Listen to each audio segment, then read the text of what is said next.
بسم اللہ الرحمن الرحیم الحمد للہ والصلاة والسلام علی رسول اللہ اما بعد. صفحہ نمبر 88.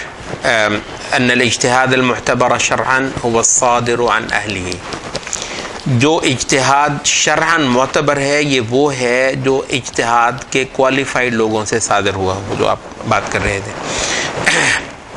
رہ گیا وہ اجتہاد جو ان لوگوں سے صادر ہوا ہے جو اس کے لیے کوالیفائڈ نہیں ہیں، تو وہ اس کے اندر کسی شمار اور کھاتے میں آتا ہی نہیں ہے. قال الشاطبی رحمہ اللہ: الاجتہاد الواقع فی الشریعۃ ضربان. شریعت میں جو اجتہاد واقع ہوتا ہے وہ دو قسم کا ہے. احدہما، ان میں سے ایک یہ ہے الاجتہاد المعتبر شرعا، وہ اجتہاد جو شرعا معتبر ہے. وہو الصادر عن اہلہ، وہ اجتہاد ہے جو اجتہاد کے اہل لوگوں سے صادر ہوا ہے. الذین اطلعوا بمعرفت ما یفتقر الیہ الاجتہاد، جن کو پوری دسترس حاصل ہے ان چیزوں کو جاننے میں جن کا کہ اجتہاد ضرورت مند ہے. وہذا هو الذی تقدم الکلام فیہ، اور یہ ہے وہ اجتہاد جس پر ہمارا کلام ہوا ہے اس سے پہلے. والثانی، اور دوسرا کیا ہے؟ غیر المعتبر، وہ ہے جو جس کا کوئی اعتبار ہی نہیں ہے، جو غیر معتبر ہے. وہو الصادر عمن لیس بعارف بما یفتقر الاجتہاد الیہ. یہ وہ اجتہاد ہے جو صادر ہوا وہ ایسے شخص سے جس کو پتہ ہی نہیں ہے کہ اجتہاد کن کن چیزوں کا ضرورت مند ہے. لأن حقیقتہ، کیونکہ ایسے کسی اجتہاد کی اصل حقیقت یہ ہے انہ رأى بمجرد التشہی والاغراض، اس کو بس ایک چیز اچھی لگی اور اس نے جو ہے نا اس کو اختیار کر لیا اور کہا کہ مطلب یہ میرا اجتہاد ہے. وخبط فی عمایہ، اور بالکل نابینا پن کے ساتھ اس نے ٹکر ماری ہے. خبط کا مطلب ہوتا ہے، اردو میں بھی ہم کہتے ہیں خبط مارنا، تو اس نے خبط مارا ہے. واتباع للہوا، اور خبط فی عمایہ واتباع للہوا، اور خواہش نفس کی پیروی بن جائے گی. جب اس کے پاس علمی اوزار نہیں ہے تو پھر خواہش ہے. فکل رأی صدر عن على هذا الوجه فلا مریۃ فی عدم اعتبارہ، ہر رائے جو ایسی کیفیت کے ساتھ صادر ہوئی ہو تو کوئی اختلاف نہیں ہے کہ ایسی وہ غیر معتبر ہوگی. لأنه ضد الحق الذي انزل اللہ، وہ اس حق کے خلاف ہے جو اللہ نے اتارا ہوا ہے. اللہ تعالیٰ نے فرمایا وَأَنِ احْكُم بَيْنَهُم بِمَا أَنزَلَ اللَّهُ وَلَا تَتَّبِعْ أَهْوَاءَهُمْ، فیصلہ کرو ان کے مابین اس چیز کی روح سے جسے اللہ نے نازل فرمایا ہے، اور ان کی احوا کے پیچھے مت چلو. وقال تعالی یا داود انا جعلناک خلیفۃ فی الارض، اے داود ہم نے تجھے زمین میں خلیفہ بنایا ہے. فاحکم بین الناس بالحق، تو لوگوں میں کہ مابین حق کے مطابق فیصلے کرو. ولا تتبع الہوا، اور ہوا کے پیچھے مت چلنا. فیضلک عن سبیل اللہ، تجھے اللہ کے راستے سے دور کر دے گی. وہذا علی الجملۃ لا اشکال، یہ فی الجملہ ایک ایسی چیز ہے جس میں کوئی اشکال ہے ہی نہیں. اگلا پوائنٹ آ گیا ہے پیج نمبر 89 پہ. ان التقلید جائز للعاجز عن الاجتہاد. یہ سب ثوابت چل رہے ہیں، یہ ایسی چیز نہیں ہے جو مختلفی مسائل شروع ہوئے ہوں کہ جی کس کی رائے ہے کچھ کی رائے نہیں ہے. مطلب ہے یہ جتنے طبقے یہاں پر پائے جاتے ہیں سنت سے منسوب، تو ان کو ہم مطلب ویلیو کرتے ہیں، مگر یہ ضروری نہیں ہے کہ جتنے طبقے یہاں اہل سنت کے ہیں ان کی ایک ایک بات بھی ہم اس کو جو ہے نا وہ جو ہے نا درست جائز اختلاف کے دائرے میں ہی سمجھتا ہوں. تو کچھ چیزیں ایسی ہیں جن کو ظاہر ہے آپ نے تصحیح کرنا ہے.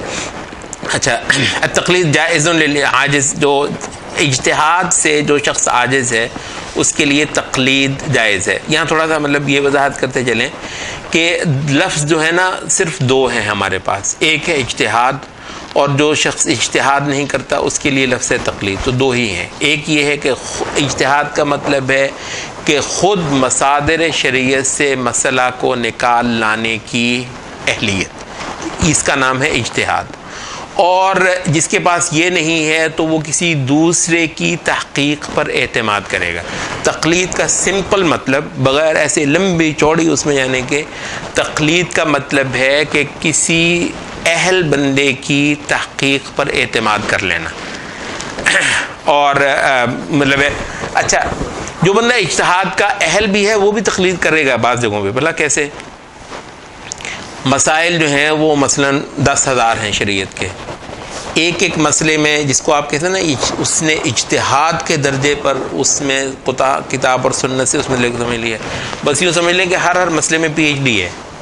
اب آج کل آپ جس چیز کو پی ایچ ڈی کہتے ہیں وہ کیا ہوتا ہے؟ ایک مسئلے میں ڈوب کر اور اس ایک مسئلے میں آپ نے پورا احاطہ کر کے مسئلے کو سمجھا ہوتا ہے اور آپ کی آخر میں اس کی فائنڈنگز آئی ہوتی ہیں. یہی ہوتا ہے پی ایچ ڈی. حقیقت یہ ہے کہ یہ جن کو آپ جو ہے نا احمد بن حنبل یا شافعی یہ کہتے ہیں, آپ ایسے کہہ لیں کہ کئی ہزار پی ایچ ڈیز ان کی, مطلب اس کے تو یہ اتنا ایک مسئلے میں اتنے گہرے گہرے. اچھا, اب یہ ہے کہ وہ بندہ اجتہاد کا اہل بھی ہے تو بھی ہو سکتا ہے کہ اس نے مطلب کئی سو یا کئی ہزار مسئلے پر تو اپنا پورا تحقیق کر لی, لیکن کئی سارے مسئلے میں ہیں جن کو اس نے ابھی تک سے پوری طرح اسٹڈی نہیں کیا, لیکن یہ ہے کہ کسی وجہ سے اس کو ضرورت پڑ گئی. اب تو وہ مجتہد بھی ہے لیکن اس خاص مسئلے میں اس کی اسٹڈی نہیں ہے, تو اس میں وہ کیا کرے گا, کسی دوسرے کی تحقیق پر وہ کرے گا. اسی وجہ سے وہ مطلب آتا تھا, وہ بایوگرافی پڑھا تھا میں شیخ ابن باز کی, مطلب ہے اس دور میں بہت چوٹی کے جو علماء جن کو آپ سمجھتے ہیں ان میں سے مطلب ابن باز ہیں. تو وہ کہتے ہیں کہ ان کی ملاقات ہوئی ابن عثیمین کے ساتھ, تو کہنے لگے یار فلاں مسئلے میں جو ہے نا میں سمجھتا ہوں کہ میں نے جو ہے نا وہ چیزیں صحیح طریقے سے, آپ کی کوئی تحقیق ہے اس مسئلے پر؟ تو انہوں نے کہا ہاں میں نے اس پہ کام کیا ہوا ہے. تو کہنے لگے بتا دو مجھے کیا ہے. تو جو انہوں نے بتایا انہوں نے اسی کے مطابق جو ہے نا وہ یا تو عمل کر لیا, کسی کو فتویٰ دے دیا کہ بھئی یہ ہے. تو ایک عالم بھی ہو سکتا ہے کہ بعض مسئلے اس کی نظر سے مطلب اوجھل ہوں, تحقیق کی سطح پر اور اجتہاد کی سطح پر وہ اس کے علم میں نہ ہو, تو اس میں وہ بھی دوسرے کے کرے گا. تو کیا مسئلہ کیا ہوا, تقلید کیا ہے؟ تقلید یہ ہے کہ کسی دوسرے کی تحقیق پر اعتماد کر لینا. ایک جو غیر مجتہد ہے اس کو تو کرنا ہی ہوگا, اور جو مجتہد بھی ہے اس کو بھی ہو سکتا ہے کہ بعض ایریاز میں کسی دوسرے مجتہد کی تقلید کر لینا ہو. البتہ یہ ہے کہ یہ ضروری ہے کہ کتاب اور سنت سے ایک سٹینڈرڈ پر جا کر ہی چیزوں کو لیا جائے. ایک کچے ناپختہ انداز میں آپ نے کہا جی میں نے ایک حدیث سنی ہے, 2 مہینے کے بعد آپ کو اس پر کو اور میں نہ سمجھ آیا, 6 مہینے بعد اس میں کوئی اور چیز نظر آئی, اور مسلسل آپ پینڈولم کی طرح جو ہے تو اس کو آپ سمجھ لیں کہ یہ میں اجتہاد کر رہا ہوں, یہ تو یہ وہ نہیں ہے. ٹھیک ہے جی. تو لمبی چوڑی وہ سینسٹیوٹی جن چیزوں میں ہے وہ ادھر ادھر جانے کی بجائے موٹی بات ہے کہ کسی اہل آدمی کی تحقیق پر اعتماد کرنا اور اس کو لینا. اچھا, اس وجہ سے جو اس کا جو تو یہ بھی تھوڑا سا وضاحت میرا خیال کر ہی دیں. یہ جو عام طور پر مطلب ہے کہ جی وہ اتباع قول الغیر جو ہے وہ بلا حجہ جو کہتے ہیں. اب دیکھیں اس کو بھی نا ایکسپلین کرنا آپ کا اپنا اپنا انداز ہوتا ہے. وہ کہتے ہیں تقلید یہ ہے کہ کسی دوسرے کے قول پر چلنا بغیر حجت کے. اب ظاہر ہے مطلب کہنے کو تو بہت معیوب بات ہے نا کہ کسی کے قول پر چلنا بغیر حجت کے.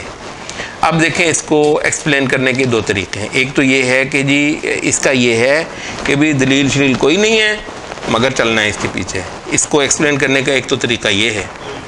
ایک طریقہ یہ ہے کہ بغیر حجہ کا مطلب یہ ہے کہ حجت مجھے سمجھ نہیں آتی ہے اس کی, میں کوالیفائڈ نہیں ہوں کہ حجت کو اجتہاد کی سطح پر جو ہے نا وہ دیکھ سکوں اور پرکھ سکوں اور خود اس سے کوئی نتیجہ اخذ کر سکوں.